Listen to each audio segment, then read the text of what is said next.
What the heck is going on? What's with the bananas?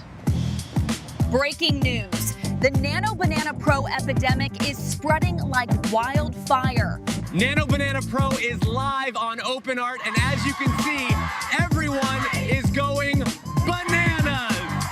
Nano Banana Pro! Nano Banana Pro!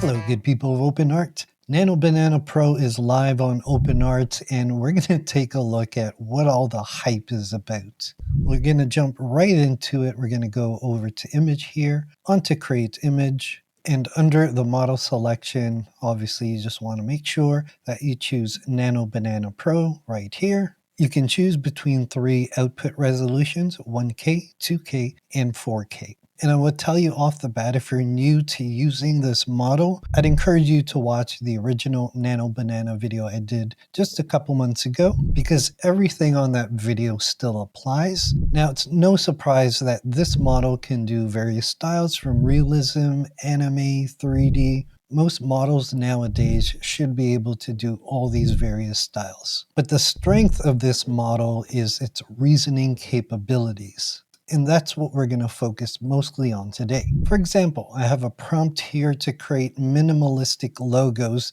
Each is a fun fruit or vegetable word. And I state, make the letters from realistic food to express the meaning of this word, and compose it on a plain white background. And if we look at the results here, you see our first one is citrus, made out of citrus fruits. The same thing with berry, melon, herb, pea, beet, corn, and apple, and it does it very well. I did something similar, but just with fun food as opposed to focusing on fruit and vegetables. And you see similar thing here. We have crisp with some apples and chips. With melt, we have what looks like peanut butter and chocolate.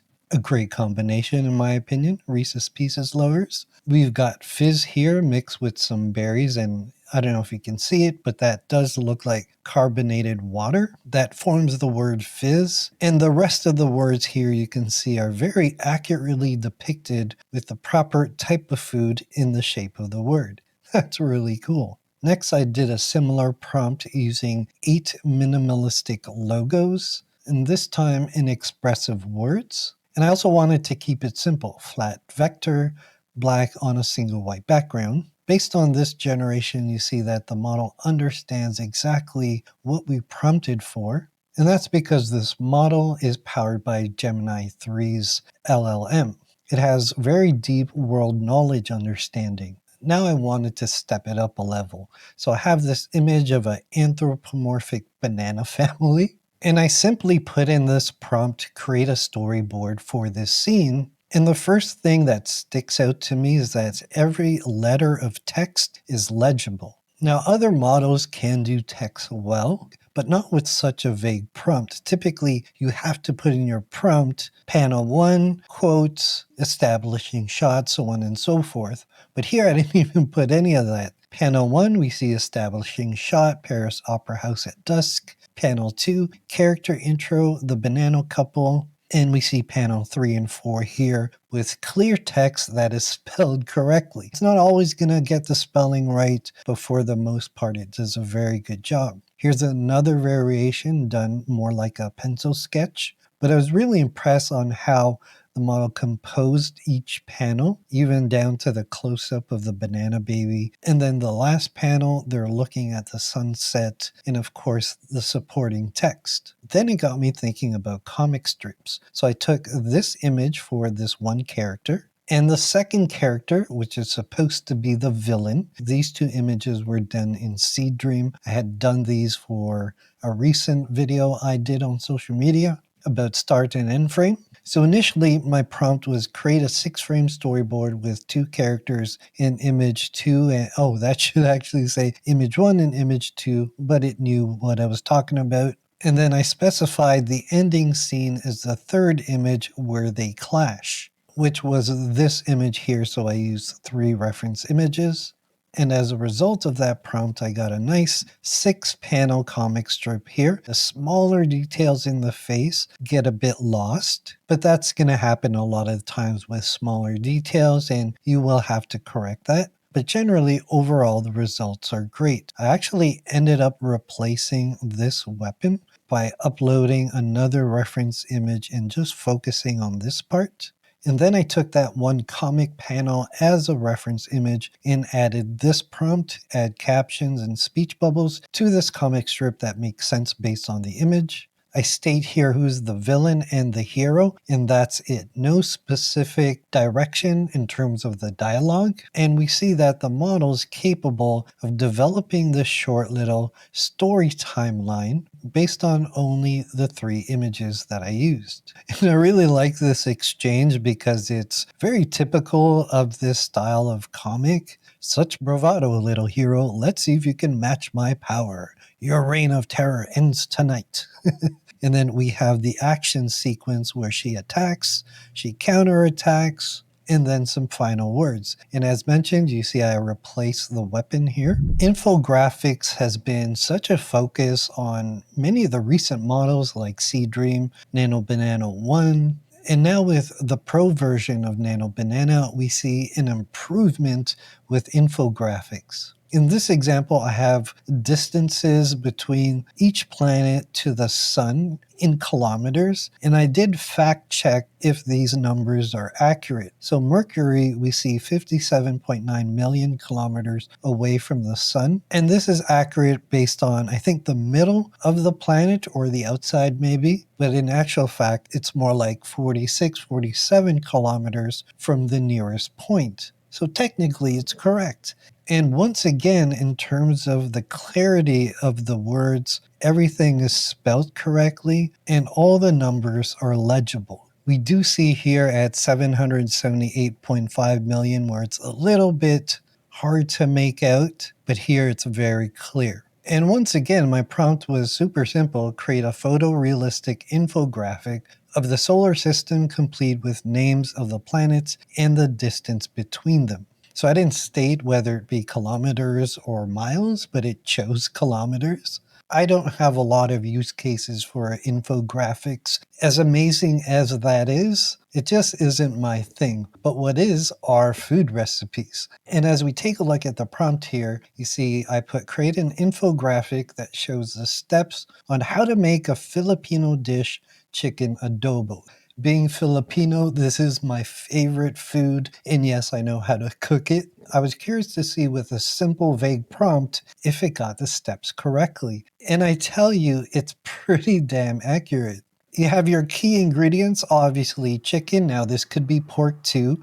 We've got garlic, soy sauce, vinegar, peppercorns. Bay leaves is kind of optional, and you can also use onions later on step 3. The directions on the bottom are very accurate, from marinating it to boiling it, and then optional if you want to put a sear on the chicken and then serving it over rice.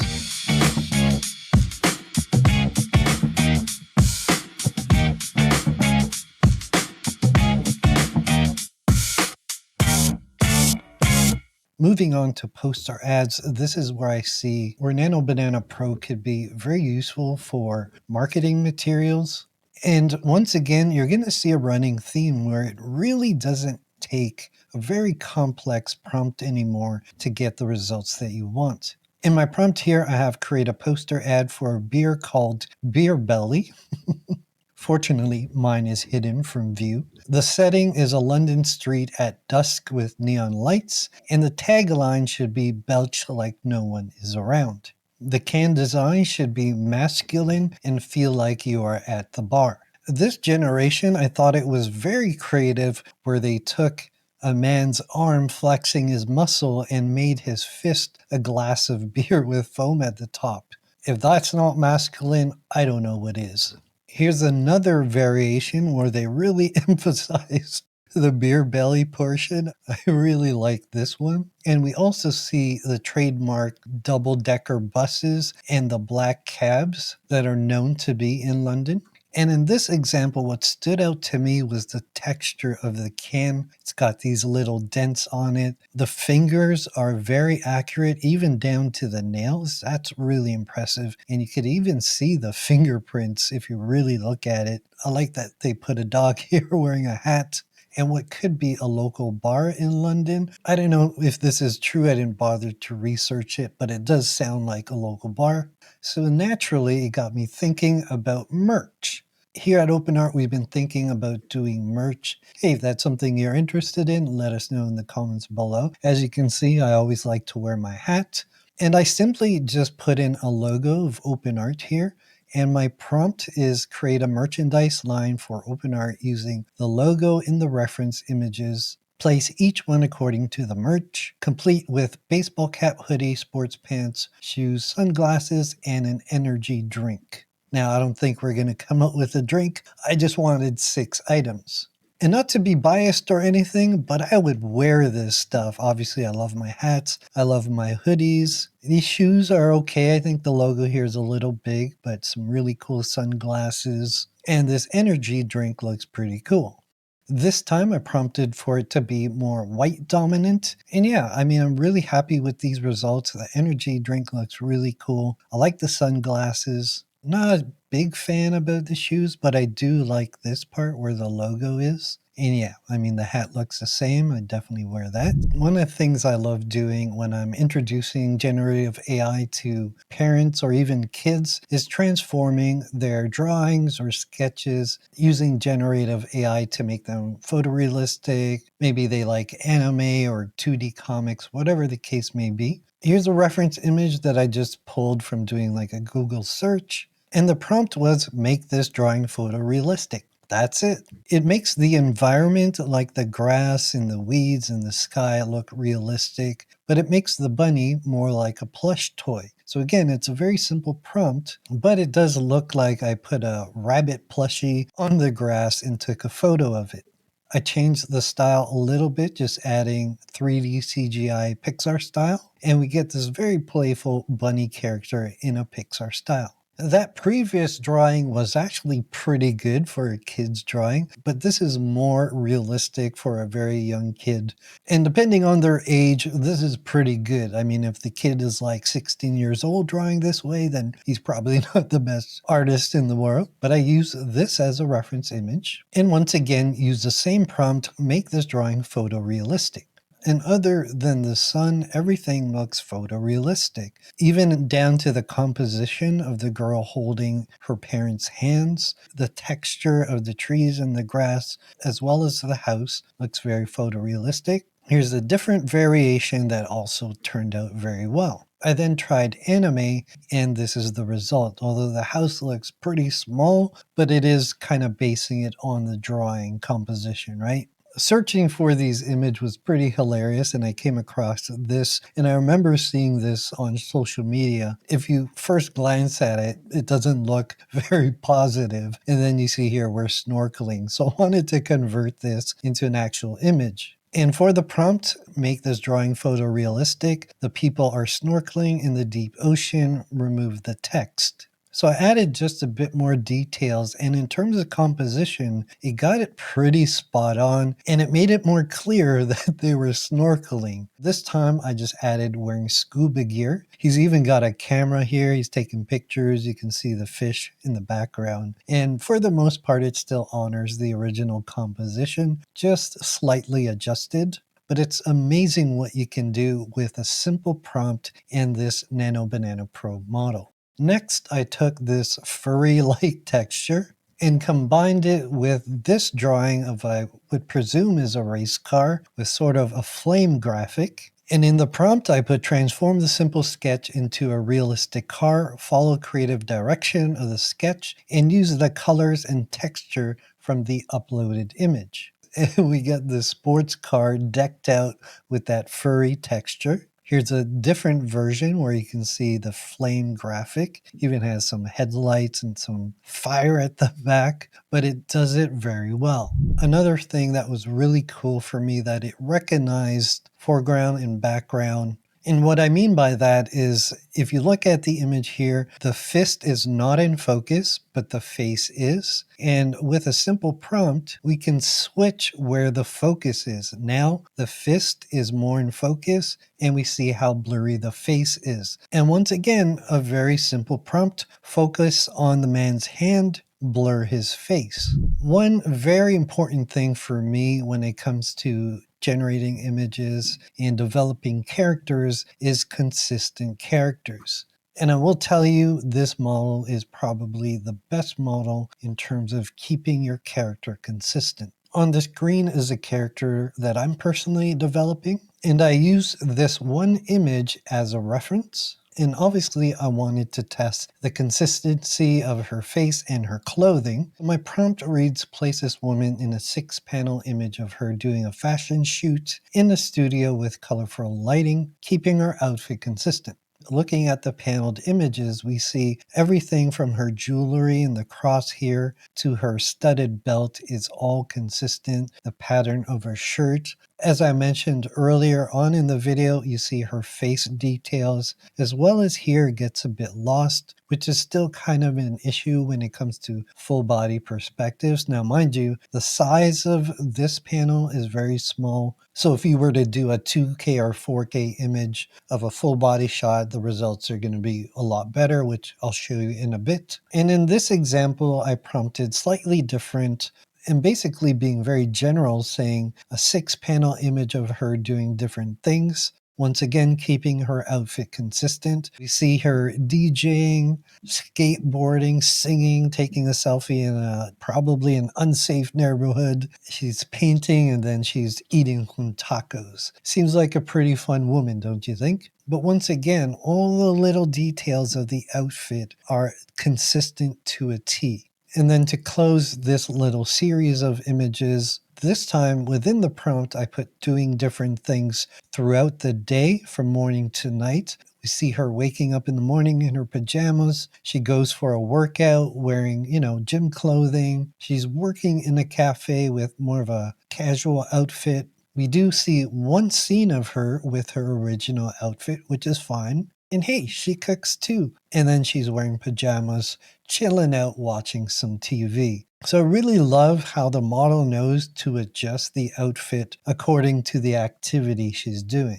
So far, we've covered a wide variety of things, and I've really just been showing you examples and their prompts. To land the plane, I want to show you some use cases here, especially when it comes to character consistency. This model is highly capable of consistent characters. On the screen, you see the same character. This time, it's more of a portrait aspect ratio.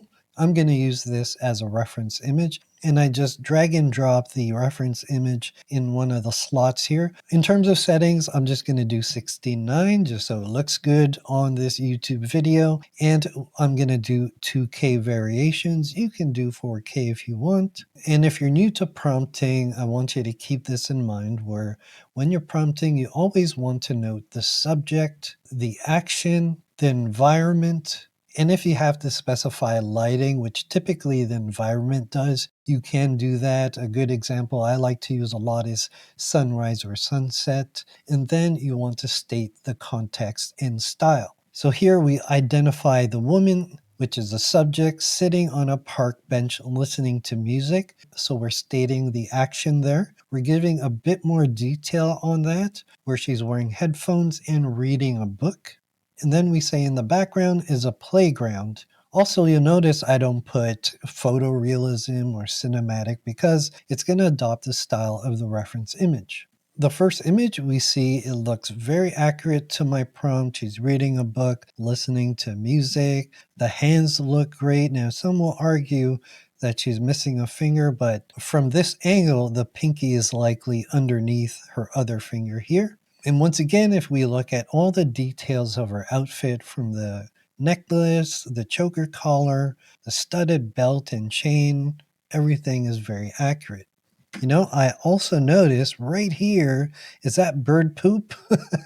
If that's bird poop, that's pretty accurate for being a park bench. And we also have our playground in the background with some kids playing on the swings. Very accurate.